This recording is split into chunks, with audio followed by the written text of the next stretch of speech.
আমি যখন শিশুদেরকে দেখি মনে হয় যে আমার ছোটবেলার বাচ্চারা।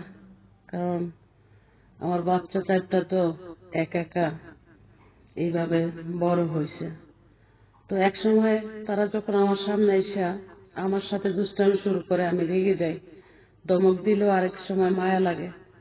তো ডাক দিছি, ডাক দিয়া বললাম যে তোমরা 9 জানুয়ারি শুক্রবার দিন 11টা বাজে আমার সাথে দেখা করবা, ডিম খিচুড়ি খাওয়া।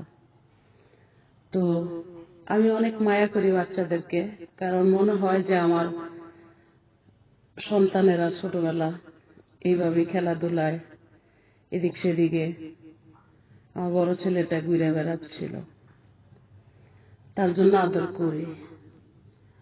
তো এইভাবেই আমি আদর করে যাচ্ছি। মায়ের বয়সী দেখলে মাকে মনে হয় আদর করি, বাবার বয়সী দেখলে বাবাকে মনে হয় আদর করি। এইভাবেই আমার জীবন যাপন যাচ্ছে।